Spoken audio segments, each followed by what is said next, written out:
تو اس کو یہ کہا گیا ہے, اور امیر کو کہا ہے کہ اگر ساتھ والا گھر جو ہے وہ اس کا اگر بھوکا سویا ہے تو تم سے اس کا حساب کیا جائے گا. تو اللہ پاک کا ایک عجیب نظام ہے, جو غریب کی ضرورت ہے وہ امیر کی ذمہ داری ہے, جو امیر کی ضرورت ہے وہ غریب کی ذمہ داری ہے. بہرحال اس سلسلے میں باتیں کی گئی ہیں, اور مجھے اس بات کا پورا یقین ہے کہ آپ لوگوں کو کوئی کنونس کرنے کی ضرورت نہیں ہے, آپ سے کوئی چندے کی اپیل کرنے کی ضرورت نہیں ہے, آپ کو یہ کہنے کی ضرورت نہیں ہے کہ اس میں حصہ ڈالے, یہ آپ ساری پہلے ہی جانتے ہیں. البتہ ایک بات میں صرف کرنے لگا ہوں, اس سے پہلے پھر جو ٹاپک ہے اس پہ میں بات کروں گا, کہ یہ مشینیں تو خرید لیں گے, باقی چیزیں بھی لے لیں گے, بلڈنگ بھی بنا لیں گے, لیکن خون بنانے کی تو کوئی فیکٹری نہیں ہے, خون تو انسانوں کو ہی دینا پڑے گا. تو اس لیے یہ گزارش ہے کہ اس میں نہ ہچکچائیں, اور میں آپ کو اپنے ڈاکٹر ہونے کے حساب سے بالکل سائنٹیفک بات بتا رہا ہوں کہ ایک صحت مند آدمی اگر ہر 3 مہینے کے بعد ایک خون کی بوتل دے دے تو اس کو بہت فائدہ ہوتا ہے. ایکچولی اس کے اپنے بلڈ سیل زیادہ بہتر طریقے سے بننا شروع ہو جاتے ہیں, بشرطے کہ اس کی ڈائٹ وغیرہ ساری چیزیں ٹھیک ہو. تو یہ کچھ گزارشات ہیں. باقی میں مختصر وقت میں جو ایک بہت ضروری بات کرنا چاہتا ہوں, اور یہ وہ بات ہے جو ہم سب سے ریلیٹڈ ہے, اور یہ ایک ایسی آگ ہے جو ہمارے گھروں تک پہنچ چکی ہے, اور ہمیں اس بات کو بہت توجہ سے سننا چاہیے. گزارش یہ ہے کہ جس وقت انسان اس دنیا میں آیا ہے نا, اور معلوم تاریخ تقریباً 70,000 سال کی معلوم تاریخ ہے, اس تاریخ میں ہمارے جو آباء و اجداد تھے وہ ہنٹر تھے, یعنی وہ نکلتا تھا ایک نیزے کے ذریعے ایک جانور کو مارتا تھا, اور وہ 1 دن کے لیے 2 دن کے لیے خوراک کے لیے اس کے لیے کافی ہوتا تھا. اس انسان کے لیے کسی قسم کی اصول, کسی قسم کے کوئی ضوابط, کوئی مینجمنٹ, کوئی لیڈرشپ, کوئی فیملی لاز, کسی قانون وغیرہ کی کوئی ضرورت نہیں تھی. لیکن جب انسان کے نا پیٹ کا مسئلہ کچھ تھوڑا سا بہتر ہوا, اور ایک عجیب چیز ہوئی جس کو ہم کہتے ہیں, اور انسانی تاریخ میں وہ ایک نا بالکل جو پلٹنے والی چیز تھی, وہ یہ تھی جسے کہتے ہیں ڈومیسٹیکیشن آف فائر. پہلے آگ پہاڑوں پہ نظر آتی تھی, جب انسان کی آگ قابو میں آ گئی تو انسانی تاریخ تبدیل ہو گئی صرف آگ کے ڈومیسٹیکیٹ کرنے سے. ایک چمپینزی 18 گھنٹے کھانے کو چباتا ہے, جبکہ انسان ایوریج 2 گھنٹے چباتا ہے. یہ صرف اس لیے ہوا کہ وہ آگ کو اپنے اختیار میں لے سکا, کھانے کو نرم کر سکا, گوشت کو نرم کر سکا, اور اس کو چبانے کا وہ نہ ملا. اور وہ جو ہمارے ایوولوشن کے سائنٹسٹ بتاتے ہیں, وہ یہ کہتے ہیں کہ جس وقت کھانے کے اوپر انرجی کم خرچ ہونی ہوئی تو زیادہ انرجی برین کے لیے اویلیبل ہوئی, اور انسان نے سوچنا شروع کر دیا. اب کھانے پینے کے علاوہ انسان کے ذہن میں اس طرح کے سوال آنے لگ گئے جو آفاقی سوال تھے. مثلاً مجھے پیدا کس نے کیا ہے, مثلاً مرنے کے بعد کیا ہوگا, مثلاً یہ زلزلے کیسے ہوتے ہیں, یہ پہاڑ کیسے آتے ہیں. اس طرح کے سوال انسان کے ذہن میں آنے شروع ہو گئے, اور ہمیں پرانے تاریخ کے جو اساتذہ ہیں وہ بتاتے ہیں اس کے فطری نتیجے میں ان بلڈ انسان کے اندر ایک خیال پیدا ہوا کہ ان سب کا کوئی پیدا کرنے والا ہے. لہٰذا اولین انسان توحید کا قائل تھا, اور یہ کہتا تھا کہ کوئی ایک پیدا کرنے والا ہے.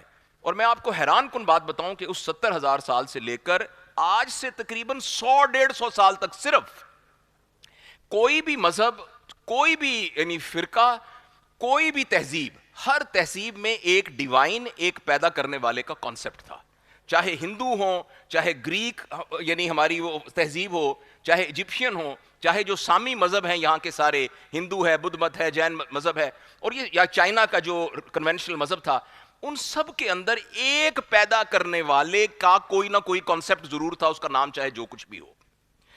اچھا, اس کے بعد نا دنیا میں ایک بڑی زبردست تبدیلی آئی, عجیب تبدیلی آئی, اور وہ تبدیلی, اس تبدیلی کو میں یہاں روک کر آپ کو یہ بتانا چاہتا ہوں کہ جس وقت انسان ہنٹر تھا نا, اس بات کو ذرا یہیں یاد رکھیے گا اور پارک رکھیے گا, تو انسان نے کچھ عرصے کے بعد جب یہ آگ کو قابو میں کر لیا تو ایک اور دور شروع ہوا جو کہ زراعت کا دور تھا.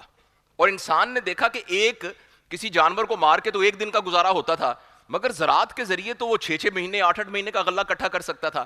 اس کو ہم ایگریکلچرل ایج کہتے ہیں. اور اس ایج میں یہ ہوا کہ وہ بڑا انسان تھا جس کے پاس زمینیں زیادہ تھیں, جس کو لینڈ لارڈ کہتے تھے, جس کے پاس زمینیں زیادہ ہیں وہ بہت بڑا ہے. اسی لیے حکومتیں یورپ کو چھوڑ کر آ کر زمینوں پر قبضہ کرتی تھیں.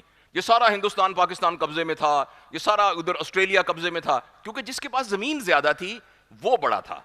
اچھا, اس کے بعد ایک اور دور آیا جس کو انڈسٹریل دور کہتے ہیں, پہیے کی ایجاد کے بعد.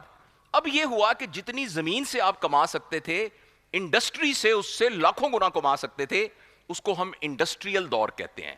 اور اس دور میں بڑا وہ تھا جس کے پاس مشینیں زیادہ تھیں، لہٰذا ہینری فورڈ بڑا تھا، اور اس طرح کے لوگ بڑے تھے جن کے پاس ٹاٹا بڑا تھا، جن کے پاس مشینیں بہت تھیں، جن کے پاس انڈسٹری بہت تھی. اچھا اب یہ ہوا کہ اب پچھلے کوئی 30-40 سال سے انسان انڈسٹریل ایج سے ایک اور ایج میں آ گیا ہے جس کا نام ہے نالج ایج. نالج ایج دھوکے میں اس کا نام ہے، اصل میں اس کا نام ہے انفارمیشن ایج. علم اور اطلاع میں بہت فرق ہے، لیکن لوگ اس کو نالج ایج کہتے ہیں، مگر وہ ہے انفارمیشن ایج. جس کے پاس زمینیں زیادہ ہیں وہ بڑا تھا، پھر جس کے پاس مشینیں زیادہ تھی وہ بڑا تھا. اب یہ دور ہے جس کے پاس انفارمیشن زیادہ ہے وہ بڑا ہے. اس وقت دنیا کا امیر ترین آدمی وہ ہے جو اس ٹیشو پیپر کے برابر بھی کوئی چیز نہیں بناتا. فیس بک کا مالک کیا بناتا ہے؟ پاکستان کا آپ کو پتا ہے کہ اس وقت کتنا بجٹ ہمیں چاہیے اپنے آپ کو ڈیفالٹ بچانے کے لیے؟ $45 بلین. 45 billion dollar. اور ایک آدمی دنیا کا ہے. تو اس کو خیال آیا، جیسے آپ کو اچانک خیال آیا کہ آپ کوئی نیا برانڈڈ سوٹ خرید لیں تو آپ کی انکم کا 0.00005% خرچ ہوگا، میں بھی اس سے بھی کم، تو آپ برانڈڈ سوٹ لے لیں گے. تو اس شخص نے ایک چیز خریدی ہے، اس کو شوق ہوا ہے، اور وہ خریدی ہے $42 بلین کی ایک بندے نے. اور پاکستان کو کتنی ضرورت ہے؟ $45 بلین. اور وہ جو چیز ہے وہ اس ٹیشو پیپر اور سوئی کے برابر بھی نہیں ہے، اس کا نام ہے ٹویٹر. اب $45 بلین کا ٹویٹر کیوں خریدا گیا ہے؟ اس لیے کہ اس میں انفارمیشن ہے. لہٰذا میں آپ کو یہ بات بتانا چاہتا ہوں کہ پہلے زمینوں والا بڑا تھا، پھر ہوا مشینوں والا بڑا، پھر ہوا انفارمیشن والا بڑا، اور انفارمیشن کا دوسرا نام تھا ڈیٹا. لہٰذا اب ذرا خطرناک باتیں شروع ہونے والی ہیں. لہٰذا آج سے تقریباً 50 سال پہلے یہ سوچا گیا کہ ڈیٹا اکٹھا کیا جائے. تو ڈیٹا اکٹھا کرنے کے لیے ڈیٹا کس کا چاہیے تھا؟ انسانوں کا. تو تمام انسانوں کو ایک کرامن کاتبین اس کے ساتھ لگا دیا گیا. اللہ پاک نے لگائے نا کرامن کاتبین، اور اس کرامن کاتبین کا نام ہے یہ موبائل فون. آپ بالکل مت سمجھیے کہ یہ آپ کی سہولت کے لیے ہے، اس پر بیٹھ کر آپ ساتھ والوں سے اپنی بیٹی سے بات کر لیتے ہیں، بیٹے سے بات کر لیتے ہیں، بیٹھ کے ویڈیو بنا لیتے ہیں. یہ وہ کرامن کاتبین ہے جو ہمارے ساتھ لگایا گیا ہے تاکہ ہمارے بارے میں سارا ڈیٹا اکٹھا کیا جا سکے. اس وقت گوگل کو پتا ہے کہ ہم میں سے کون کون یہاں بیٹھا ہوا ہے، کتنے بجے کس ہوٹل میں ہم نے کھانا کھایا تھا، کتنے کلومیٹر میں نے ٹریول کیا ہے، کس جگہ پر میری کار 3 منٹ کے لیے رکی تھی. اگر آپ کو اس بات کا یقین نہ آئے تو آپ گوگل کا اکاؤنٹ بنا کر اس میں ایک ایپ ہے، اس کے ذریعے اس کو ڈاؤن لوڈ کر کے اس کو کر دیں انیبل. ہر مہینے آپ کے پاس آپ کے پورے مہینے کی ہسٹری آ جائے گی، اور ایسی باتیں جو آپ بھول چکے ہیں وہ بھی آپ کو پتا ہوگی.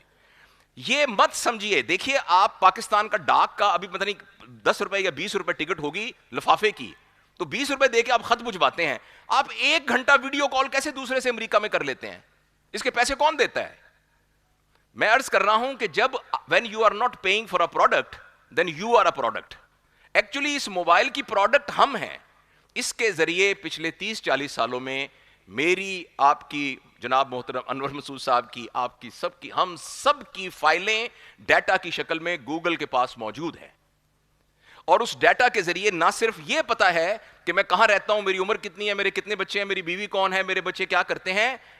جب ایک تصویر آئی جس میں ایک بیچ تھی، جس بیچ پہ ایک لڑکے نے ایک لڑکی کا بازو پکڑا ہوا تھا اور لڑکی نے ایک گھوڑے کی کتے کی وہ چین پکڑی ہوئی تھی، میری آنکھیں کس کے اوپر زیادہ منجمد ہوئیں، کہاں میری پیوپل زیادہ ڈائلیٹ ہوئی. یہ اس پیٹرن کو بھی ریکارڈ کر کے یہ بھی اندازہ لگایا جا چکا ہے کہ میرا اندر کا مزاج کیا ہے. آپ اس بات کو مذاق مت سمجھیں. ایک زمانے میں ہم کہتے تھے ہیومنز آر ہیکیبل. میں عرض کرتا ہوں یہ غلط ہے. Humans have already been hacked. اگر آپ کو یقین نہیں آتا، آپ ابھی بیٹھے بیٹھے، یہ ہماری بہن جو ہے یہ کہ ساتھ ڈاکٹر صاحبہ کسی اور بہن سے کہیں کہ یہ سوٹ بڑا خوبصورت پایا ہے تسی، یہ کتوں ملتا ہے؟ یہ مطلب میں تے دیکھا سی اس دکان تے نہیں سی، ایک کیڑی دکان تو ملتا ہے، رنگ مجھے بہت پسند ہے. اب آپ گھر جائیں گی نا، آپ کا جو فیس بک کے اوپر پہلا ایڈ آئے گا نا، وہ ان کپڑوں کا ایڈ آئے گا، چاہے آپ نے یہ آپ آزما کے دیکھ لیجئے. تو میرے بہت ہی پیارے بہنوں اور بھائیوں، ہم سب کا ڈیٹا موجود ہے. اب میں اس کو، جہاں میں نے بات روکی تھی، جس کے پاس زمینیں زیادہ ہیں وہ امیر تھا، پھر جس کے پاس مشینیں زیادہ تھیں، اب جس کے پاس ڈیٹا زیادہ ہے وہ امیر ہے. اب میں اس کو کمپیئر کرتا ہوں کہ جس ایک وقت تھا جب پوری دنیا کسی ڈیوائن خدا کو مانتی تھی، اب اتنی بڑی چھتری کے نیچے وہ تمام لوگ جن کے منصوبے کے اندر اس ڈیٹا کو استعمال کر کے انسانوں کو ہیک کرنا تھا، انہوں نے اس چھتری سے آزاد کرنے کے لیے ایک بہت ہی دل فریب نعرہ کریٹ کیا جس کا نام تھا ہیومن رائٹس، انسانی حقوق. اور ہم کہتے ہیں ہم انسانی حقوق کے علمبردار ہیں. میں آپ کو عرض کرنا چاہتا ہوں یہ بہت بڑا ٹریپ تھا جس میں یہ کہا گیا کہ معاذ اللہ کی ذات یا کسی کی کوئی ذات کون ہوتی ہے یہ فیصلہ کرنے کے لیے کہ جاوید اقبال کیا کرے. اور جس بندے نے یہ پروجیکٹ شروع کیا اس کا نام تھا ایمانوئل کانٹ، اور کانٹ ایک بہت بڑا فلسفر تھا. اس نے ایک پروجیکٹ شروع کیا جس کا نام تھا پروجیکٹ آف انلائٹمنٹ. اس پروجیکٹ میں اس نے کہا کہ جو 5 حواس خمسہ سے جن چیزوں کو ہم پرکھ سکتے ہیں اس کے علاوہ کسی چھٹی ذریعے سے علم کو حاصل کرنا بے سود ہے اور وہ علم نہیں ہے. معاذ اللہ اس نے یہ بھی کہا کہ خدا کا تصور اخلاقی طور پر تو ٹھیک ہے، اصولی طور پر خدا کے تصور کا کوئی تصور نہیں ہے. اچھا، اس وقت اس خیال کے خلاف پوری دنیا تھی، مگر وہ لوگ جو اس کو دلیل کے ساتھ رد کر سکتے تھے وہ اس وقت پولیٹیکل ٹرموائل کی وجہ سے تنزل میں تھے. اس وقت بغداد تنزل، اس میں یہ یعنی تنزل میں تھا ہمارا سارا اسلام کا انٹیلیجنسیا، اور ساتھ ویسٹ میں ترقی ہو رہی تھی، وہاں سائنس اینڈ ٹیکنالوجی ہو رہی تھی اور وہاں جو ہے ایجادات ہو رہی تھیں. اس لیے اس کو سپورٹ ملی اور لوگوں نے یہ کہنا شروع کر دیا کہ بھی جو انسان کرنا چاہے وہ کرے. انسانی حقوق کے نام پر پوری دنیا میں تنظیمیں بن گئیں.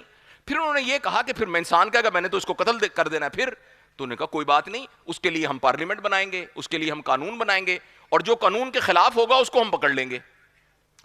لیکن اس سارے کے پیچھے ٹریپ یہ تھا کہ انسان کو یہ کہا جائے کہ تم اپنے خدا کی چھتری سے باہر نکل آؤ. یہ اینٹی اسلامک موومنٹ نہیں ہے، یہ اینٹی ریلیجن موومنٹ ہے، یہ اینٹی ڈیوائن موومنٹ ہے، جس کے نتیجے میں الہاد یعنی کوئی پیدا کرنے والے کا کانسیپٹ اتنا دلفریب طریقے سے پیش کیا گیا کہ ہمارے پاکستان کے اندر اس وقت آل پاکستان ایتھیسٹ آرگنائزیشنز ہیں، کالجوں اور یونیورسٹیوں میں باقاعدہ گروپ ہیں جو کہ انفلوئنس ہو کر یہ کہہ رہے ہیں کہ خدا کی کیا ضرورت ہے یا خدا کی ایک رسمن ضرورت ہے.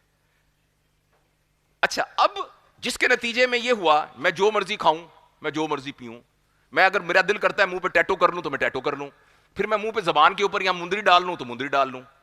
اور اس کے بعد اب اس تابوت میں جو آخری کیل ٹھوکی گئی ہے، یہ لفظ میں جو بولنے والا ہوں، جب میں انگلینڈ میں یہ بات کر رہا تھا تو پیچھے سے ہمارے منظر نے مجھے پکڑ کے کہا کہ یہ لفظ دوبارہ مت نکالنا بلکہ کیونکہ تمہارا ویزا کینسل ہو جائے گا.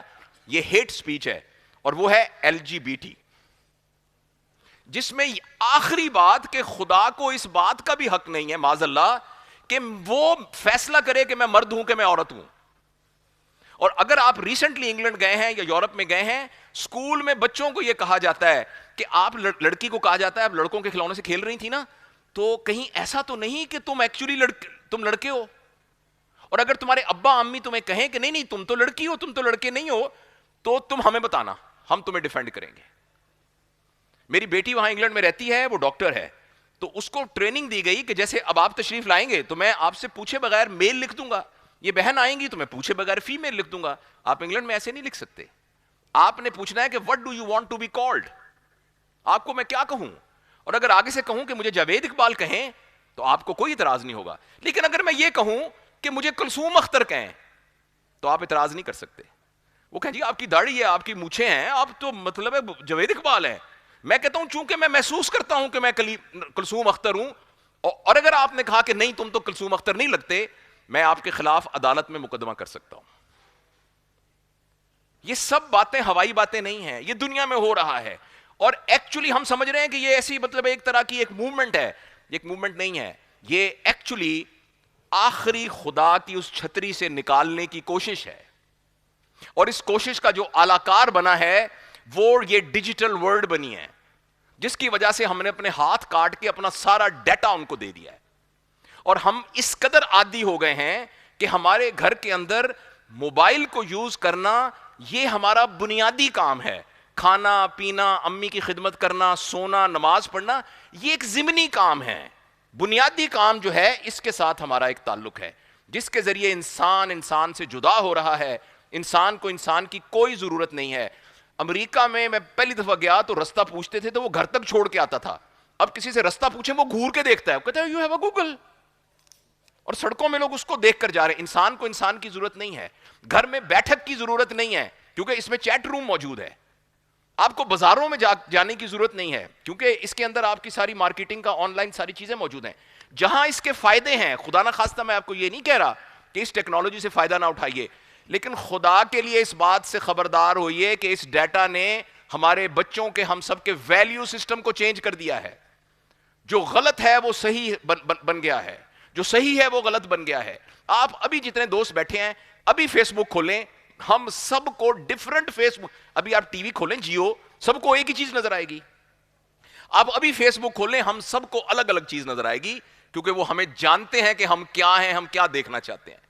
اور زیادہ امکان یہ ہے کہ اگر میری 12 سال کی بیٹی نے کھولا تو اس کو ایک ایسی تصویر میں ایک ایسی لڑکی نظر آئے گی جس نے ایسا لباس پہنا ہوگا جو پاکستان میں ملتا ہی نہیں ہے, اور میں کبھی سوچ بھی نہیں سکتا کہ میری بیٹی اس قسم کا لباس پہنے گی. اور نہ صرف وہ لباس پہنا ہوا ہوگا بلکہ وہ ایسی حرکتیں کر رہی ہوگی کہ جو میں دیکھ بھی نہیں سکتا اور سوچ بھی نہیں سکتا. اور میری بیٹی اس کو 12 سال کی انجوائے کر کے, اس کو نارمل سمجھ کے, اس کو پیٹرن سمجھ کے اس کے مطابق اپنے مائنڈ کو ڈھال چکی ہے.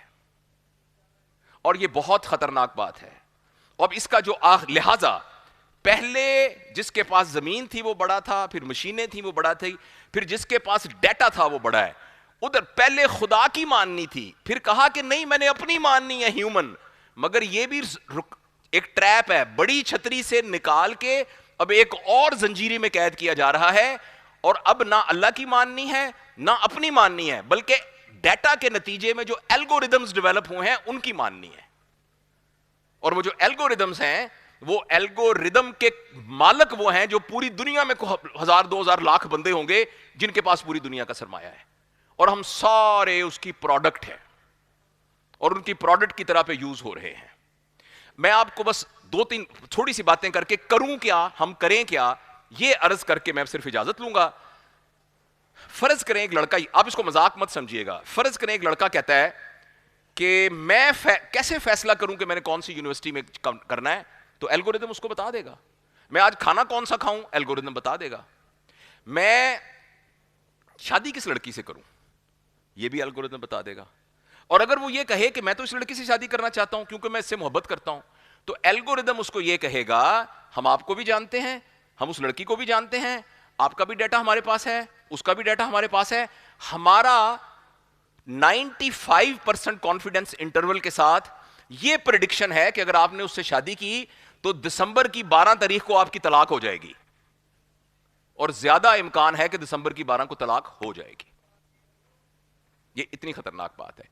اس لیے میرے بہت ہی پیارے دوستو, اس وقت خطرہ یہ نہیں ہے کہ اتحیات میں انگلی یوں کر کے کھڑی کرنی ہے کہ یوں کر کے کھڑی کرنی ہے, ہاتھ یہاں باندھنے. خطرہ یہ ہے کہ دنیا اللہ کو چھوڑ رہی ہے. خطرہ یہ ہمارے نوجوان ہماری یونیورسٹیوں میں اس بات پر باغی ہو رہے ہیں کہ اللہ موجود بھی ہے کہ نہیں موجود ہے, اور ہم اپنے گھر میں بچے جس تربیت کے نظام سے پال رہے ہیں اس کے نتیجے میں یہ نسل پیدا ہونے والی ہے. اس لیے کریں کیا, 2-3 بات کر کے عرض کرتا ہوں. پہلی بات یہ ہے, خدا کے لیے اس کے استعمال کو صرف 2 کاموں کے لیے محدود کر دیں, ایک انفارمیشن اور ایک کمیونیکیشن. آپ نے مجھ سے بات کرنی ہے, بیٹی کے ساتھ آڈیو میں بات کرنی ہے, بات کیجیے. انفارمیشن, میں ڈاکٹر ہوں, میں دیکھتا ہوں کہ اوہ یہ دوائی پریگننسی میں ہے ٹھیک کہ نہیں, میں نے دیکھا فٹافٹ جواب آ گیا, اچانک ایک لفظ کا مطلب پتا میں نے لکھا وہ آ گیا. بہت زبردست ٹول ہے, آپ کے بچے اس سے آن لائن پڑھ رہے ہیں انفارمیشن کے لیے, لیکن انٹرٹینمنٹ کے لیے یہ سب سے خطرناک ٹول ہے. پلیز اپنے بچوں کو, اپنے آپ کو انٹرٹینمنٹ کے لیے اس انسٹرومنٹ سے, سکرین سے ان کی جان چھڑائیے. ہمیں معلوم نہیں ہے غیر محسوس طریقے سے کیا ڈیٹا ہمارے بچوں کے دماغوں میں جا رہا ہے. ہم کہتے ہیں نا ان کا اخلاق خراب ہوگا, ان کا اخلاق نہیں خراب ہوگا, اخلاق میرا اور آپ کا خراب ہوگا جن کو پتا ہے برائی کیا ہے اچھائی کیا ہے. ہم اگر خدا نہ خواستہ کوئی ننگی ویڈیو دیکھیں گے, میرا اور آپ کا اخلاق خراب ہوگا. ہمارے بچے اگر وہ دیکھیں گے, ان کا اخلاق نہیں خراب ہوگا, ان کا مزاج خراب ہوگا, وہ اس کو نارمل سمجھیں گے, ان کا پیٹرن یہ بن جائے گا. ولایت میں ایک لڑکی کچھی پہن کے پھر رہی ہوتی ہے تو اس کو کیوں نہیں برا لگتا, کیونکہ اس کے مزاج میں یہ بری بات نہیں ہے. ہمارے بچے کے لیے بری بات نہیں ہوگی. کیا آپ کو پتا ہے کہ انگلینڈ کے اندر گے ماسک کا افتتاح ہو چکا ہے, گے ماسک, اور اس کلیم کے ساتھ کہ اسلام جو ہے وہ بڑا وسیع القلب ہے, تو اسلام میں تو کوئی نہیں ہے. تو اگر ہم گے ہیں, ہمارا سیکسول بیہیویئر یہ ہے, تو بس ٹھیک ہے یہ ہے. اس سب میں ہم سب کو بہت خبردار ہونے کی ضرورت ہے. اپنے گھروں پہ ہم نظر رکھیں. 3-4 باتیں بس. اسکرین کے استعمال کو لمٹ کیجیے. آپ کے گھر میں جہاں ٹی وی لگا ہوا ہے, بالکل ہمارے گھر میں ٹی وی اس طرح لگا ہوا ہے, معاذ اللہ نقل کفر نباشد, جس طرح خانہ کعبہ میں حجر اسود لگا ہوا ہے. میرے اللہ مجھے معاف کرے اگر میں کوئی کر رہا ہوں. ہمارے گھر کی مرکزی جگہ پر ایک ٹی وی لگا ہوا ہے, اور جس میں سے جو خرافات آ رہی ہیں وہ ہم سب کو پتہ ہے. خدا کے لیے اس کو اٹھا کے کسی اور کمرے میں لگائیے. جس نے ٹی وی دیکھنا ہے وہ اس کمرے میں جا کے دیکھ لے. جیسے آپ کے گھر میں ایک ٹوائلٹ ہے, جس کو ضرورت ہوتی ہے وہ اس کمرے میں جا کے رفع حاجت سے فارغ ہو جاتا ہے. تو جس کو ٹی وی دیکھنے کی ضرورت ہو وہ اس کمرے میں چلا جائے. گھر کا بنیادی کام ٹی وی دیکھنا نہیں ہونا چاہیے. اور وہاں کریں کیا, وہاں مہربانی کر کے کتابیں رکھیں. وہاں مہربانی کر کے کتابیں رکھیں. آپ کے گھر میں جو بچہ پیدا ہوا ہے 2 سال کا, آپ کے گھر میں جو بچہ پیدا ہوا ہے 2 سال کا, اچھا آپ کے گھر میں جو بچہ پیدا ہوا ہے نا, اس بچے کو نظر آنا چاہیے کہ دادا جی بھی پڑھ رہے ہیں, دادی اماں بھی پڑھ رہی ہیں, امی بھی کتاب پڑھ رہی ہیں, چاہے وہ فیشن کا میگزین ہی ہے مگر کتاب پڑھ رہی ہیں. اخبار گھر میں دیکھا جا رہا ہے. کتابوں کو خدا کے لیے, ایک بندہ ہے یووال نووا ہرارے, جس نے یعنی ابھی 3-4 کتابیں بڑی مشہور لکھی ہوئی ہیں. وہ ان تمام چیزوں کا وہ بھی ایک پروپوننٹ ہے. اس نے یہ کہا ہے کہ آج سے 10-15 سال بعد انسان 2 میں تبدیل ہو جائیں گے. ایک وہ جو کتابوں والے ہوں گے, اور ایک وہ جو کتابوں والے نہیں ہوں گے. اور وہ جو کتاب والے ہوں گے وہ سروائیو کریں گے.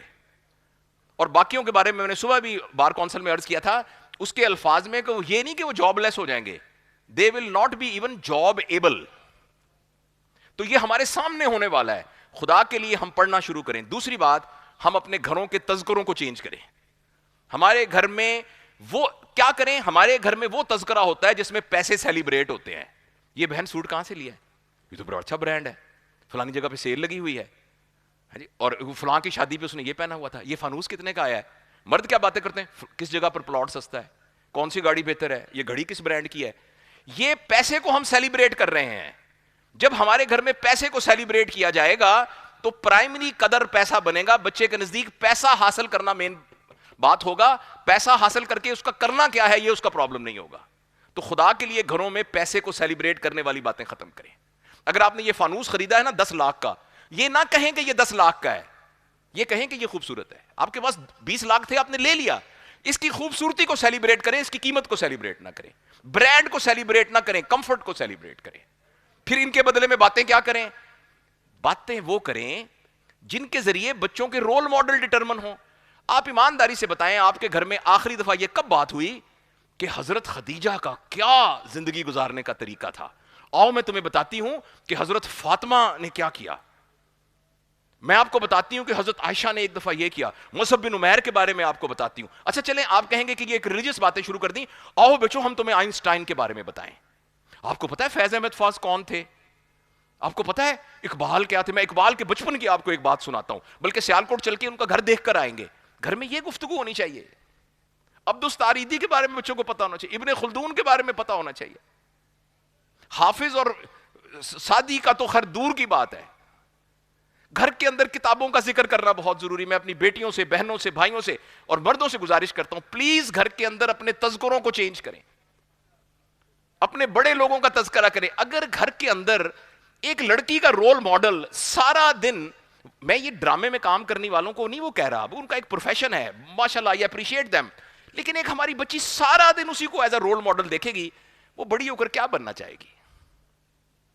وہ حضرت فاطمہ جیسی کیسے بننا چاہے گی, وہ کیسے بننا چاہے گی حضرت خدیجہ جیسی. اس کو پتہ ہی نہیں کہ حضرت خدیجہ کون تھی, حضرت صفیہ کون تھی, یا میڈم کیوری کون تھی. مطلب میں صرف باقی سب لوگوں کا, جس کو پتہ ہی نہیں ایڈیسن کون تھا, آئنسٹائن کون تھا, عبدالستار ایدی کون تھا, امجد ثاقب صاحب کون ہیں, انور مسعود صاحب کون ہیں, مرحوم امجد اسلام صاحب کون تھے, فراز کون تھا, فیض کون تھا, کیا پتا, احسان دانش کون تھا, عبد القدیر صاحب کون تھے. جب کسی کو پتہ ہی نہیں ہوگا تو ہمارے رول ماڈل وہی, دیکھیں میں اگین ان کو کوئی برا نہیں کہہ رہا, مگر ہمارے رول ماڈل وہی نچیے بنیں گے. ہمارے بچے نچیے بننا پسند کریں گے بنسبت بڑے آدمی بننا. تو گھروں اس کے ہم ذمہ دار ہیں, ہم گھروں کے اندر اپنے تذکروں کو چینج کریں. 2 باتیں بتا دیں. خدا کے لیے اس میڈیا کے ذریعے تربیت کرنے کی بجائے بچوں کو گود میں بٹھا کے, جیسے نانی اماں, میری نانی اماں تھی, کہندی آ تینوں بات سناواں, ایک سی جن, ایک سی بادشاہ, وہ بڑا غریب سی.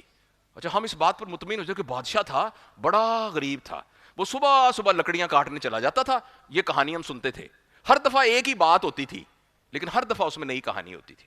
خدا کے لیے وہ گود میں بیٹھ کے بچوں کو یہ والی کہانیاں سنائیں بنسبت ان کہانیوں کے. نمبر 2 میں نے کہا ہے کہ کتابیں گھر میں لے کے آئیے, آپ بھی پڑھتے ہوئے نظر آئیں. آپ ایمانداری سے بتائیے گا, میں ہاتھ کھڑا کریں, آپ نے آخری دفعہ کون سی کتاب پڑھی تھی؟ مجھے یاد ہے احمد جاوید صاحب کے پاس, احمد جاوید اللہ ان کو زندگی دے, ایک دفعہ ان کی محفل میں بیٹھا تو کسی نے کہا میری طبیعت بڑی خراب ہے. تو نے کہا آپ نے کل کتاب پڑھی تھی؟ وہ کہتے جی کتاب تو پڑھی تھی. کہیں گے پھر تو آپ کی طبیعت خراب نہیں ہے ماشاءاللہ, پھر تو آپ ٹھیک ہے. کتاب کی یہ اہمیت ہے. اور تیسری اور آخری بات, یہ آج صبح مجھے انہوں نے بلایا, میں نے پھر بار کونسل میں بھی عرض کیا, مجھے آج بلایا وہاں کالج میں, اسلامیہ کالج میں, بس یہ آخری بات عرض کر رہا ہوں, اسلامیہ کالج میں مجھے انہوں نے بلایا تو وہاں لوگ بیٹھے ہوئے تھے. تو جو قاری صاحب نے تلاوت کی نا وہ بہت ہی زبردست قرآن کی آیتیں پڑھی, تو جس سورہ تبارک اللہ کی. تو میں نے اچانک مجھے خیال آیا, میں نے کہا یہ جتنے لوگ یہاں بیٹھے ہوئے ہیں جس میں ٹیچر پروفیسر پرنسپل سب بیٹھے ہوئے تھے, میں نے کہا آپ میں سے کتنے دوست ایسے ہیں کہ جو یہ قاری صاحب پڑھ رہے تھے ان کو پتا چل رہا تھا کہ یہ پڑھ رہے ہیں؟ آپ یقین کریں پورے ہال میں ایک بھی ہاتھ نہیں اٹھا, اور اس میں پی ایچ ڈی بھی بیٹھے ہوئے تھے. تیسری بات یہ ہے, جب اللہ نے ہمیں مسلمان گھرانے میں پیدا کیا تھا تو نبی کا امتی بنا کر پوری دنیا کے لیے ہمیں چوکیدار بنا کر یہ کہا گیا تھا کہ تم نے پوری دنیا کے سارے انسانوں کو جا کے کہنا ہے کہ فکر نہ کرو, تمہارے اکنامک پرابلم ہمارے اللہ نے بتائے ہیں, ہمارے نبی نے بتائے, ہم تمہیں بتاتے ہیں. تم اپنے سوشل پرابلمز کی فکر نہ کرنا, ہم حاضر ہیں. جیسے کہ صحابہ نے بتایا, جیسے تبع تابعین نے بتایا, ہمارے ذمہ یہ بات تھی. اور وہ جو طریقے کا تھا وہ قرآن کی شکل میں دیا ہوا ہے. اب میں آپ سے نہیں کہتا ہاتھ کھڑا کریں نہ کھڑا کریں, آپ میں سے صرف اپنے دل میں بتائیے گا آپ میں سے کتنے لوگ ہیں کہ جب امام صاحب تراویح کی نماز پڑھائیں گے ہمیں سب کچھ سمجھ میں آ رہا ہوگا. اور اگر ہمیں نہیں آ رہا تو مجھے آپ یہ بتائیں کہ کس طریقے سے پوری دنیا کے کسٹوڈین بننے کا ہم دعویٰ کرتے ہیں. یہ واقعی میری آخری بات ہے, پلیز میرے کہنے پر اپنے بچوں پہ نگاہ رکھیں, اپنے اوپر نگاہ رکھیں اور اس چیز سے بچائیں جو کہ ہمیں ہیک کر رہا ہے. نمبر 1, ٹی وی کو ہٹا کے وہاں کتابیں لے کے آئیے. گھر کے اندر وہ ڈسکشن کریے جس میں پیسہ سیلیبریٹ نہ ہو, جس میں ویلیوز سیلیبریٹ ہوں, جس میں ویلیوز سیلیبریٹ ہوں. اور آخری بات یہ ہے, خدا کے لیے روزانہ آدھا گھنٹے کے لیے گھر میں ایک کلاس لگائیے جس کے ٹیچر آپ ہوں. سب کو بٹھا کے ایک رکوع ترجمے کے ساتھ قرآن پاک پڑھنا شروع کریں. مہربانی کر کے یہ آج سے شروع کریں. یہ قرآن کا اعزاز ہے, یہ قرآن کا اعزاز ہے کہ یہ آپ کا خود معلم بنے گا, آپ کا خود استاد بنے گا, آپ کے اندر ایسی تبدیلی لے آئے گا جو میں اور آپ سوچ نہیں سکتے. جب نبی کریم صلی اللہ علیہ وسلم کسی کو دعوت کے لیے بھیجتے تھے تو کہتے تھے ان کو قرآن سنانا. تو کسی ایک نے کہا, میں نے ایک روایت میں پڑھا کہ یہ جب میں کسی کو سناؤں گا تبت یدا ابی لہب و تب, ابو لہب کے ہاتھ ٹوٹ گئے, تو اس سے اس کو کیا تبلیغ ملے گی؟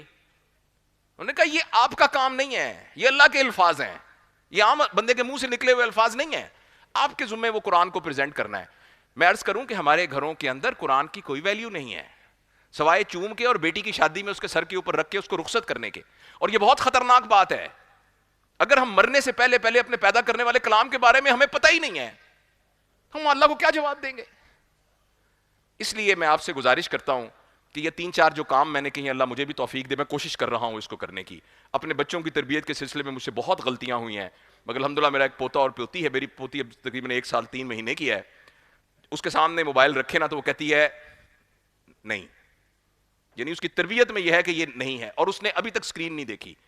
وہ مطلب 1 سال 2 مہینے کی ہے, اس کو دیکھنے کا شوق ہی نہیں اب, کیونکہ اتنے میں اس کا پیٹرن بن گیا ہے. اس کو تتلیاں پکڑنے کا شوق ہے, اس کو مٹی کے ساتھ کھیلنے کا شوق ہے. الحمدللہ, اللہ کرے میں اس کو میں استقامت کے ساتھ کر سکوں, اور میں نے اپنے گھر میں تجربہ کر کے دیکھا. اپنے بچوں کے سلسلے میں نے وہ ساری غلطیاں کی ہیں جو ہم سب نے غلطیاں کی ہیں, مگر اللہ پاک نے مجھے وہ جو گرینڈ چلڈرن دیے ہیں تو میں نے ان پر یہ آزمایا ہے. اور اس کو دیکھ کے نا کسی کے آپ کے ہاتھ میں دیکھے گی کہے گی نو, کیونکہ اس کو یہ بتایا گیا ہے کہ یہ تو ممنوع ہے اور اس کے لیے ممنوع ہے. اس کو دیں گے اس وقت جب اس کی ایک انڈرسٹینڈنگ ڈیولپ ہوگی. تو اللہ تعالیٰ ہمیں, مجھے امید ہے کہ جس طرح میں نے آپ کو باتیں سمجھائی ہیں, میں ابھی ریسنٹلی انگلینڈ سے ہو کے آیا ہوں اور ناروے کے اندر ہم نے وہاں 5-6 شہروں میں اسی طرح کے ایجوکیشنل سیمینارز کیے تھے. میں آپ کو بہت سیریسلی بتاتا ہوں کہ یہ ایک بہت انٹرنیشنل پرابلم ہے, اور پوری دنیا کے اندر انسان اب اتنا تنہا ہو گیا ہے کہ اس کو دوسرے انسان کی ضرورت نہیں ہے. اور جب انسان کو دوسرے انسان کی ضرورت نہیں ہوگی تو اس کے اندر ایک اسپرچول گیپ ڈیولپ ہو جائے گا.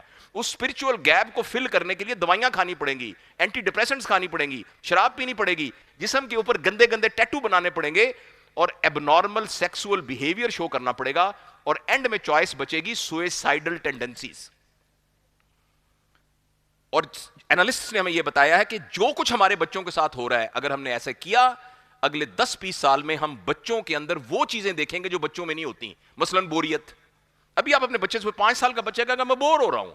بور ہونا بچے کا پرابلم نہیں ہے, کیونکہ بچے کے پاس تو ہر دفعہ کوئی نیا کام کرنے کو ہوتا ہے, لیکن بچہ اس کی وجہ سے اس کا ایڈکٹ ہو گیا ہے کہ یہ کتنا نیا کام بن سکتا ہے اس کے لیے, اور وہ پھر بور ہو رہا ہے. بور ہونے کے بعد اس کے اندر چائلڈہڈ ڈپریشن آئے گی, اس کے اندر سوئسائڈل ٹینڈنسیز آئیں گی.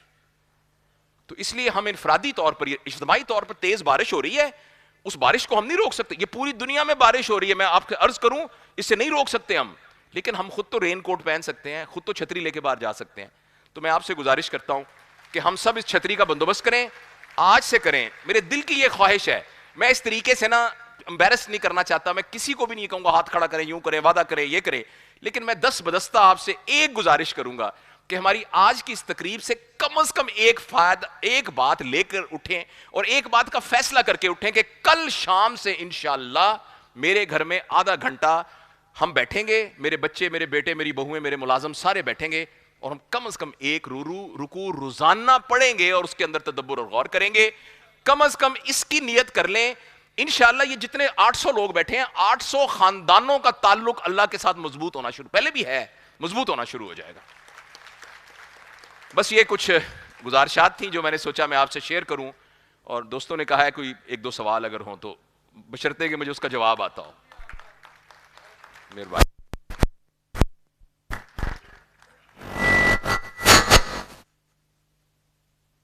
سر ایک کویشچن تو محلے آیا تھا آپ کے پاس. انہوں نے کہا ہے سر سوری, کوئی کویشچن اگر کرنا چاہتے ہیں تو جلد بھجوا دیجیے گا اگر کویشچن کوئی اور ہے تو, تاکہ پھر ہم اس سیشن کو کلوز کریں. جی سر. انہوں نے کہا ہے کہ ملک میں معاشی بدحالی ہے, مذہبی فرقہ واریت ہے اور سیاسی بحران ہے, اس صورتحال میں ہم کیا کریں؟ اس میں کوئی شک نہیں ہے کہ پاکستان جس برے حالات کے اندر اب ہے, شاید ہماری معلوم تاریخ میں ایسا کبھی نہیں ہوا.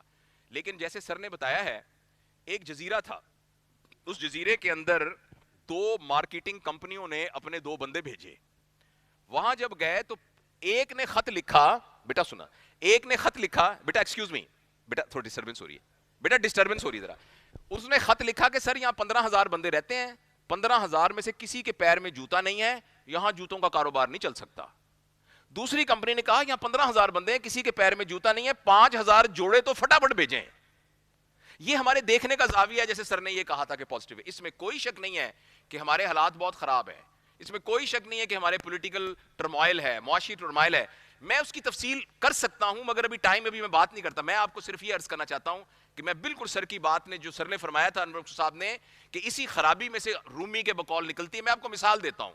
ہم سب کو یہ پرابلم ہے کہ ہم اوور ایٹنگ کرتے ہیں, ہم سب کے پیٹ نکلے ہوئے ہیں, ہم کھانا نہیں کھاتے. جب گوشت 2,000 روپے کا کلو ملے گا تو سارے 5 مرلے کے مکان پر چھت پہ سبزیاں لگانا شروع ہو جائیں گے, جو بڑے عرصے سے لوگ کہتے ہیں کہ چھتوں پہ سبزیاں لگانی چاہیے. پوری دنیا میں لوگ کہتے ہیں ہوم سکولنگ ہونی چاہیے, تو ہومز, اب جب ٹیوشن کی پیسے ہی نہیں ہوں گے, فیس نہیں ہوگی, تو گھروں میں مائیں بچوں کو پڑھانا شروع کر دیں گی, ہوم ٹیوشن ہو جائے گی, جو سب سے زبردست طریقہ ہے. ساری دنیا کہتے ہیں چین کا بادشاہ بھی سائیکل پر آتا ہے, جب پٹرول ملے گا ہی نہیں تو انشاءاللہ سارے ہمارے بادشاہ بھی سائیکل پہ آنا شروع ہو جائیں گے. میرا کہنے کا مطلب ہے کہ بعض اوقات خرابیوں میں سے اچھائیاں نکل آتی ہوتی ہیں. تو اس لیے اچھا, اب یہ تو ہے ایک طرح کی جذباتی بات. اب ریئلسٹیکلی فرض کریں پاکستان ڈیفالٹ ہو جائے, اللہ نہ کرے یہ سارا کچھ ہو جائے, میں آپ سے یہ عرض کرنا چاہتا ہوں, ہمیں سب سے بڑا ایڈوانٹیج یہ ہے, الحمدللہ ہم مسلمان ہیں. جو بندہ, اس دنیا میں 2 طرح کے انسان ہیں. کچھ لوگ ہیں جو یہ کہتے ہیں موت کے بعد کوئی زندگی نہیں, جو کچھ یہیں حساب کتاب کر کے برابر ہو جانا ہے. اگر آپ کا تعلق اس گروہ سے ہے تو پھر تو بڑی پریشانی ہے. لیکن شکر ہے اللہ کا, ہمارا تعلق اس گروہ سے ہے جو یہ کہتا ہے کہ اصل زندگی تو موت کے بعد کی زندگی ہے. لہٰذا ہمارے لیے یہ ہے کہ اللہ پاک نے 3 کام لگائے ہیں. ہم, میرے ذمہ وہ 3 کام ہیں, چاہے ہماری پیٹ میں روٹی ہے چاہے روٹی نہیں ہے. پہلا یہ ہے کہ میری نیت ٹھیک ہونی چاہیے. تو عام آدمی کیا کرے, اپنی نیت کے اوپر نظر رکھے. تو نمبر 2 کیا کرنا ہے, اس کا راستہ صحیح ہو, ڈائریکشن صحیح ہو. نمبر 3 یہ ہے کہ وہ ہارڈ ورکر ہو. چوتھا کام ہے آؤٹ کم اور ریزلٹ. اس کا اللہ تعالیٰ نے نہ ہمیں ذمہ دیا ہے, نہ ہم اس کے مکلف ہیں, اور نہ ہم سے اس کے بارے میں پوچھا جائے گا. تو عام آدمی یہ 3 کام کرے, ہو سکتا ہے جب اجتماعی طور پر یہ 3 کام کیے جائیں گے تو معاشرے میں بہتری آنی شروع ہو جائے گی. فرض کریں میری زندگی کے اندر بہتری نہ آئی اور میں اس سے پہلے ہی مر گیا, تو میں اس سلسلے میں آپ کو بدر کے شہداء کی مثال دینا چاہتا ہوں. بدر کے شہداء نے کوئی اسلام کی شان و شوکت نہیں دیکھی, بھوک کھائی, ماریں کھائیں, اور نبی کریم صلی اللہ علیہ وسلم کی ہجرت کے 2 سال کے بعد ہی وہ شہید ہو گئے. ان کو کیا ملا اسلام قبول کر کے؟ لیکن کوئی ایسا ہے جو بدر کے شہداء کا مقابلہ کر سکے اور جو ان کو آخرت میں ملے گا اس کو کر سکے؟ تو میں اور آپ ان کے نمائندے ہیں. حتی الامکان ٹرائی کریں, کوشش کریں, کوشش کرنے سے نہ. اور اس سلسلے میں آخری بات, پاکستان میں 23 کروڑ لوگ رہتے ہیں تقریباً. اگر میں اپنے آپ سے وعدہ کروں کہ میں وہ کروں گا جو پاکستانی کو کرنا چاہیے, میں وہ کروں گا جو مسلمان کو کرنا چاہیے, یعنی پاکستان سے کم از کم ایک بدمعاش تو کم ہوگا. اگر میں اس بات پہ راضی ہو گیا تو پاکستان سے ایک بدمعاش تو کم ہوگا. یہ تھوڑی کنٹریبیوشن تھوڑی ہے کہ آپ پاکستان سے ایک بدمعاش کو کم کر دیں. تو سارا اپنے اپنے حصے کے بدمعاش کو آپ کم کریں. کم از کم میں تو اس رو میں نہ بہوں, کم از کم میں تو نہ کہوں کہ پاکستان میں رشوت کے بغیر کام ہی نہیں ہو سکتا. اللہ پاک کہتے ہیں کہ رشوت نہیں دینی, ہم کہتے ہیں نہیں پاکستان میں تو رشوت کا کام نہیں ہو سکتا. یعنی پاکستان میں اللہ کا کوئی قانون نہیں چلتا. یعنی ہم کہتے ہیں بھی پاکستان سے جھوٹ بولنا پڑتا ہے, جی پاکستان میں تو کاروبار میں 2 نمبری کرنی پڑتی ہے. اللہ کا نبی تو یہ نہیں کہہ رہا, ہم یہ کہہ رہے ہیں. تو کم از کم یہ کہنا تو چھوڑیں, میری طرف سے تو کچھ نہ ہو, ایک بدمعاش تو کم کریں. تو انشاءاللہ ایک بدمعاش کریں گے 23 کروڑ بدمعاش کم ہو جائیں گے انشاءاللہ.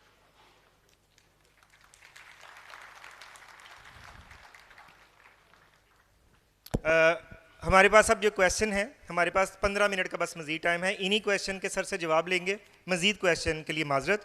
سر ایک کویشچن ہے, بیٹے اور بیٹی میں فرق, کیا بیٹے اور بیٹی کی تربیت مختلف کرنی ہے اور ایک ہی وقت میں کیسے کریں؟ دیکھیے بات یہ ہے کہ اللہ تعالیٰ نے اپنے قانون میں عورتوں اور مردوں کے حقوق, فرائض, ان کے سلسلے میں کچھ احکامات میں فرق ہے. اس کے علاوہ مرد اور عورت میں کوئی فرق نہیں ہے. وہ احکامات سوشل ریزن کی وجہ سے ہیں جس میں ایکچولی اس کا پرپز مرد کی پروٹیکشن ہے اور عورت کی بھی پروٹیکشن ہے. اور ورنہ اپنے بچوں کی ان کو بہت تربیت کرنی چاہیے, ہماری بچیوں کی ایجوکیشن پر بہت صرف کرنا چاہیے, ہماری بچیوں کو کمانے کے بھی قابل بنانا چاہیے, چاہے وہ بعد میں نہ بھی کمائیں لیکن ان کو اسی طریقے سے کنٹریبیوٹ کرنا چاہیے ہمارے معاشرے میں جس طریقے سے ہمارے مرد کرتے ہیں. ان فیکٹ دنیا کے اندر کسی معاشرے کی ترقی کا ایک انڈیکیٹر یہ ہے کہ وہاں عورتیں تعلیم یافتہ ہیں کہ نہیں ہیں. تو میں, اور دوسری ایک اس کی اور ریزن ہے, بہت بڑی ریزن ہے, اور وہ مذہبی ریزن ہے میرے حساب سے. آپ اپنی بچیوں کو اس لیے تربیت کریں کہ آپ کی بچی جب ماں بنے گی تو وہ ایک ایسی نسل کی تربیت کرے گی جو انشاءاللہ پاکستان اور امت مسلمہ کو سنبھالے گی. اس لیے بچیوں کی تربیت پر تو زیادہ زور دینا چاہیے کیونکہ بچیاں ہی ہیں جن سے انشاءاللہ اگلی نسل ہماری بہتر ہوگی. سر اگلا کویشچن ہے کہ اوور تھنکنگ سے کیسے بچا جائے؟ اب یہ سائیکولوجیکل. جی بالکل, دیکھیں نا ہمارے دل کا کیا کام ہے؟ دھڑکنا. تو کوئی کہتا ہے کہ بتائیں جی کہ دل کی دھڑکن کو کیسے روکا جائے. اچھا, ہمارے گردوں کا کام ہے پیشاب بنانا, کوئی کہتا ہے جی میرا گردہ پیشاب بنانا چھوڑ دے. ہمارے پھیپھڑوں کا کام ہے سانس لینا, کوئی کہتا ہے کہ میں سانس لینا. تو دماغ کا کام ہے سوچنا. ہم کیوں کہتے ہیں کہ دماغ نہ سوچے؟ اصل میں پرابلم یہ ہے کہ ہم نے یہ ٹرین نہیں کیا اپنے آپ کو کہ اس کو میں اپنے اختیار میں کیسے کروں. ہمارا پرابلم یہ ہے کہ ہمیں جو خیال آ رہا ہے وہ ہمارے اختیار میں نہیں ہے. تو اس کو اختیار میں کرنا ہے ایک تربیت کا نام, اور اس کے لیے بہت ساری مشقیں اویلیبل ہیں, بہت ساری تربیتیں اویلیبل ہیں جن کے اندر فوکسنگ ایکسرسائزز ہیں, جس میں زندگی کے اندر اپنا پرپسفل لائف کو ڈیولپ کرنا ہے. اس مختصر وقت میں آپ کو اشارتاً یہ بتا سکتا ہوں کہ جو میرا چینل ہے نا, YouTube channel professor doctor Javed Iqbal, اس میں اس پر کم از کم 8-10 ویڈیوز موجود ہیں جس میں اس کی میں نے پریکٹیکل ٹیکنیکس بتائی ہیں کہ اوور تھنکنگ کو کیسے روکا جا سکے. لیکن میں آپ کو صرف اس سوال کے جواب میں یہ بتا سکتا ہوں کہ جو خیالات آپ کے آ رہے ہیں, پرابلم خیالات کے آنے کا نہیں ہے, پرابلم یہ کہ وہ آپ کے کنٹرول میں نہیں ہے. ان کو کنٹرول کیسے کرنا ہے, اور اس کے لیے مشقیں اویلیبل ہیں. پروفیسر اسد وقاص خان صاحب بیٹھے ہوں گے, ان کی طرف سے کویشچن آیا ہے, لیکن یہ لمبا کویشچن ہے. میرا آپ سے وعدہ ہے کہ پروگرام کے بعد ڈاکٹر صاحب سے اس کا جواب دلائیں گے کیونکہ بہت سے لوگ بیٹھے ہیں اور پروگرام کو ہم نے وقت پہ کلوز کرنا ہے. تو پروفیسر اسد وقاص صاحب, آپ کا سوال انشاءاللہ بعد میں. سر ہماری جو تعلیمی ادارے ہیں, جیسا کہ ہماری یونیورسٹی, یہ مکمل طور پر ایک مذہبی خرابی پیدا کر رہے ہیں, اسے کیسے بہتر کیا جائے؟ سلمان بختیار صاحب. سر جو آپ نے ایک سٹیٹمنٹ دی نا، ایک تو آبجیکٹیولی اس کو انالائز کرنے کی ضرورت ہے کہ یہ کتنا درست ہے اور کتنا نہیں درست ہے، کیونکہ یہ ایک ہمارا امپریشن ہے. ایک بچہ جب اس دنیا میں پیدا ہوتا ہے نا سر، تو اس کا وہ کیا بنے گا آگے جا کے، یعنی اس کا کردار کیسے ہوگا. کیا بنے گا مطلب یہ نہیں کہ ڈاکٹر بنے گا، انجینئر بنے گا کہ دکاندار بنے گا. اس کا کردار کیا ہوگا، لائف کے بارے میں اس کی ویلیو سسٹم کیا ہوگی. یہ بہت ہی خطرناک بات یہ ہے کہ ایج 0 سے لے کر 10 سال کی عمر تک یہ ڈٹرمن ہو جاتا ہے. اس کے بعد اس کے اندر صرف یعنی کوانٹیٹیٹو اضافہ ہوتا ہے اور سائیڈ سے لیٹرل کانٹینٹس میں اضافہ ہوتا ہے، مگر اس کی کوالٹی تقریباً وہی رہتی ہے 95% آف ٹائم. لہٰذا ہمیں سب سے اہم ضروری بات ہمارے لیے یہ ہے کہ ہمیں پیرنٹنگ آتی ہو. جب آپ اپنے بیٹے کی شادی کرنے لگیں تو مارکی بک کرائیں، بیٹی کے لیے شادی کریں تو لہنگا بک کروائیں، ساتھ ایک 20 گھنٹے کا پیرنٹنگ کا کورس بھی بک کروائیں. کیونکہ 1 سال بعد اللہ نے اس کو اولاد دینی ہے، اس بچی کو بالکل نہیں پتا کہ اس کا میں نے کیا کرنا ہے. جس گھر میں جائے گی اس گھر میں ایک عورت ہوگی جس کا نام ہوگا ساس، اور 4 عورتیں ہوں گی جن کا نام ہوگا نندیں. اور اس کو یہ بات کبھی بھی تربیت نہیں، اس بچی کو ڈاکٹر بنایا ہے آپ نے، پھر ایک انجینئر بیٹے کے ساتھ شادی کر دی ہے اس کی، تو اس کو کچھ نہیں پتا کہ میں نے کیا کرنا ہے. جب نند آگے سے کہے گی یہ ڈاکٹر بنا کے کی کرنا، کرتے گندا پیا ہوا ہے، تو اس نے کیا کرنا ہے، یہ ہم نے اس کو سکھایا نہیں ہے. اس لیے ہمارا خاندان کمزور ہو رہا ہے. تو سر سب سے پہلے تو پیرنٹنگ پر توجہ دینی چاہیے. اس کے بعد بچہ پرائمری اسکول میں جاتا ہے، پھر ہمیں انویسٹ کرنا چاہیے اپنی پرائمری ایجوکیشن میں ہماری فیکلٹی کے اوپر.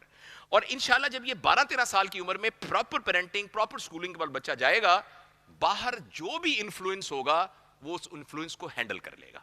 تو مختصر یہ ہے، باقی تعلیمی نظام پر تفصیلی بات بھی کی جا سکتی ہے. ایک آخری کویشچن عبد الشکور مرزا صاحب ہمارے دوست، ان کی طرف سے ہے. آپ نے خاندانوں میں انقلابی تبدیلیوں کا جو مشورہ دیا ہے، آپ کا شکریہ. پیارا وطن اپنے قیام کے 25 سال بعد ٹوٹ گیا تھا، باقی ماندہ مشکل میں ہے. قومی جذبہ کیسے بیدار کیا جائے؟ کتنا ٹائم ہے اس کا جواب دینے کے لیے؟ سر اس کا پاکستان اس حالت میں کیوں پہنچا ہے، میں نے صبح بھی عرض کیا تھا، اس کا ذمہ دار اب جو لوگ اس وقت 40-50 سال کی عمر کے ہیں، وہی کمشنر ہے، وہی کوئی بڑا بیوروکریٹ ہے، وہی کہیں جج ہے، وہی سیاستدان ہے. تو اس ایج کے بندے جو ہیں نا جی، یہ ہیں جو اس وقت ملک کو چلا رہے ہیں. اچھا اب جب کہتے ہیں پاکستان خراب ہے تو اس کا کیا مطلب ہے؟ پاکستان کا مطلب زمین خراب ہے، آسمان خراب ہے، مطلب پاکستان کے لوگ خراب ہیں، اس کا یہ مطلب ہے نا. اور وہ لوگ کون ہیں؟ وہ یہ والے لوگ ہیں جو اس ایج بریکٹ کے ہیں. یعنی آج سے 40 سال پہلے جو ان کے ابے امی تھے نا، انہوں نے کوئی غلط بات ان کو بتائی ہے، اور وہ جو ابے امی تھے نا، ان کے ابا امی نے ان کو کوئی غلط بات بتائی ہے. اس لیے قائد اعظم کے فوراً بعد ہمارے معاشرے کے اندر ڈیٹیریوریشن ہونی شروع ہو گئی. میں وہ غلط بات آپ کو بتا دیتا ہوں کہ وہ غلط بات کیا بتائی گئی ہے. وہ غلط بات یہ بتائی گئی ہے کہ بیٹا تم نے انشاءاللہ زندگی میں کامیاب ہونا ہے. تم جب پیدا ہوئے ہو نا، تم نے ایف ایس سی کرنی ہے، پھر تم نے کنگ ایڈورڈ میں داخلہ لینا ہے، پھر تم نے ڈاکٹر بننا ہے، پھر تم نے امریکہ جانا ہے، پھر تم نے وہاں U S M L E کرنی ہے. تو تم چاروں نے یہ کرنا ہے، اور میں پھر بڑھاپے میں کہوں گا اللہ کا شکر ہے میرے چاروں بچے کامیاب ہو گئے. انہوں نے فرد کو فرد کے لیے تیار کیا ہے. یہ سب سے بڑی غلطی میری جنریشن اور مجھ سے پہلے والی جنریشن نے کی ہے. اس کا ثبوت یہ ہے کہ انفرادی طور پر ہم میں سے کوئی بھی ناکام نہیں ہے. آپ کے گھر میں جو 15 سال پہلے سہولتیں تھیں، کیا وہی ہیں یا پہلے سے بہتر ہیں؟ آپ کی سواریاں پہلے کی جیسا ہی ہیں، پہلے سے بہتر ہیں؟ آپ کے گھر میں کھانے کا نظام 15 سال جیسا ہے کہ 15 سال سے بہتر ہے؟ ہم سب نے انفرادی طور پہ ترقی کی ہے. لیکن غلطی میرے والدین نے کی اور میرے والدین سے پہلے والی نسل نے کی ہے کہ ہماری پوری نسل کو کہا ہے تم نے ترقی کرنی ہے. تو انہوں نے ترقی کی ہے. ہم میں سے انڈیویجولی کون سا ایم پی اے ہے کہ ایم پی اے بننے کے بعد اس کے اثاثے نہیں بڑھے؟ کون سا بیوروکریٹ ہے جس کے اثاثے نہیں بڑھے؟ کون سا افسر ہے جس کے اثاثے نہیں بڑھے؟ کون سا بندہ ایسا ہے؟ کون سا ایسا پرائیویٹ سیکٹر کا بندہ جس کی ایک دکان تھی اب اس کی فیکٹری نہیں ہے؟ تو انفرادی طور پہ تو سب نے ترقی کی ہے. غلطی یہ ہوئی ہے ہم نے فرد کو فرد کے لیے تیار کیا ہے، فرد کو معاشرے کے لیے تیار نہیں کیا. بیٹے کو کہا انشاءاللہ تو بڑا ڈاکٹر بننا ہے، یہ نہیں کہا کہ ہمارے گاؤں کے اندر جو مال نرشمنٹ ہے تم نے اس کو دور کرنے کے لیے میں تمہیں ڈاکٹر بنا رہا ہوں. تو اس لیے میں آپ سے عرض کرتا ہوں کہ اگر ہم چاہتے ہیں کہ پاکستان بچ جائے تو آج جو بچے پیدا ہونے والے ہیں ان کو بتانا تمہیں ڈاکٹر انجینئر بنانے کے لیے نہیں پیدا کیا گیا، تمہیں گریٹر دین لائف کام کرنے کے لیے پیدا کیا گیا ہے. تم اس لیے پیدا ہوئے ہو کہ تم نے پوری دنیا کے سارے انسان، تم آسکر ایوارڈ کے لیے پیدا نہیں ہوئے، تم نوبل پرائز کے لیے پیدا ہوئے ہو. اپنے بچوں کو نوبل پرائز کے لیے تیار کریں. نوبل پرائز جو ہے نا وہ اس طرح کی تربیت سے نہیں آ سکتا جو اپنے گھروں میں کر رہے ہیں. جس طریقے سے ہم ان کو جو نچیے بنا رہے ہیں اور جو ان کو وہ طاؤس و رباب، اور میں اس کے خلاف نہیں ہوں موسیقی کے، لیکن میں آپ کو کر رہا ہوں کہ جو آپ پیرامیٹرز ان کے لیے دے رہے ہیں، اس پیرامیٹر سے زیادہ وہ یہ ہوں گے کہ ان کی کاریں ہوں گی، ان کے بنگلے ہوں گے، ان کی برانڈڈ گاڑی، زیادہ سے زیادہ یہ کچھ ہوگا، یعنی زیادہ سے زیادہ وہی ہوگا جو جانور کرتے ہیں. میں نے اس وقت مثال دی تھی کہ ہمارے گھر میں ایک بکری ہے، اس بکری کے 3 بچے ہیں تھے، یعنی پہلے جب ہم تھوڑا دیہات کے اس میں تھے، 3 بچے ہیں، میرے 4 بچے ہیں. اس بکری نے اپنے بچوں کی تربیت میرے 4 بچوں سے بہتر کی ہے. میں اپنے بچوں کی تربیت کے سلسلے میں کمی کر گیا ہوں، کوئی نلائق بھی نکل آیا ہے، کچھ کس طرح بھی ہو گیا ہے. بکری کے بچے اسی طرح کے ہیں جس طریقے سے 15,000 سال پہلے کی بکریوں کے بچے تھے. تو اپنے بچوں کی تربیت کر کے ان کو بلا کے ٹاور بنا کے ان کو امیر بنا دینا اور ان کو کہنا بڑے ماشاءاللہ میرے بچے بڑے کامیاب، اللہ کا میرے بڑا کرم ہے ماشاءاللہ، بہت میں کامیاب ہوں کہ جی میں 2 مرلے کے مکان میں رہتا تھا، اب 6 بنگلے ہیں میرے ماشاءاللہ، میں چھٹیاں گزارنے ادھر جاتا ہوں، ہر سال عمرہ کرتے ہیں ماشاءاللہ، اللہ کا شکر ہے. بیٹا میرا برزبن میں رہتا ہے ماشاءاللہ، یہ اسی نے بھیجے ہیں یہ سارا سوٹ اس نے، اب اللہ کا بڑا کرم ہے ہمارے. اور پھر ہم دیگیں بڑی چڑھاتے ہیں، ہم سارے یتیم خانوں کو ہم ایسار کو پیسے دیتے ہیں ہم ہر سال انشاءاللہ. یہ اس بکری کے لیول کی زندگی ہے، اس سے بھی کمتر ہے. میں آپ کو بہت دکھ کے ساتھ اعلان کرتا ہوں اپنی مثال دیتے ہوئے کہ میں جانوروں والی زندگی گزار رہا ہوں. It's a animal life. انسان کے ذمے انسانی زندگی ہے، اور انسانی زندگی کا مطلب یہ ہوتا ہے کہ جو کچھ میں کر رہا ہوں اس کے بینیفیشری میری آل اولاد کے علاوہ کوئی ایسے لوگ بھی ہوں جو مجھے جانتے بھی نہیں. میرے کام کا فائدہ ان لوگوں کو بھی ہو رہا ہو جو مجھے جانتے بھی نہیں ہیں. اس کا نام انسانی زندگی ہے. اور میں آپ سے عرض کروں اللہ کے نبی کے صدقے تو ہمارے ذمے انسانی زندگی نہیں تھی، ہمارے ذمے گلوبل زندگی تھی، ہمارے ذمے کاسمک زندگی تھی، کاسمک زندگی، گاڈلی زندگی تھی. No one can be god but godly life. ہمسایہ جبریل امی بندہ خاکی ہے، اس کا نشیمن نہ بخارا نہ بدخشاں. یہ وہی اقبال جن کے بارے میں سر نے فرمایا کہ اس نے کہا کہ مجھے نبی قسم کے پیر کا بوسہ نصیب نہ ہو اگر میں کوئی غلط بات کہہ رہا ہوں. یہ اسی نے کہا ہے. ہمسایہ جبریل امی، کس کا ہمسایہ؟ جو جبریل کا ہمسایہ بننا چاہتا ہے وہ ڈی ایچ اے میں 1 کنال کے مکان کے اوپر خوش ہے. جو جبریل کا ہمسایہ بننے کا پوٹینشل رکھتا ہے وہ 2 مربع زمین پر خوش ہے، 1 فیکٹری پر خوش ہے. اس سے زیادہ بدقسمتی کیا ہو سکتی ہے؟ اس سے زیادہ انسان کی انسانیت کی توہین کیا ہو سکتی ہے؟ میں سے منع نہیں کر رہا، خدا نہ خواستہ، اللہ کرے اس سے 10 گنا زیادہ کمائیں آپ، لیکن اس کو وہی مقام دیں جو اس کا مقام ہے. جوتا لے لیں آپ 2 لاکھ روپے کا، اگر آپ کے پاس 2 لاکھ روپے ہیں، مگر اس کو سر پہ اٹھا کے نہ رکھیں. سر پہ 10 روپے کی ٹوپی رکھنی پڑے گی. جوتا سر کو ٹوپی کو ریپلیس نہیں کر سکتا. پیسے کا اتنا ہی مقام ہے، اس کو مقام دیں ضرور، مگر اس کو سر پہ نہ بٹھائیں. سر پہ مقام ہے ویلیو کا. تو یہ میرا سر خیال ہے.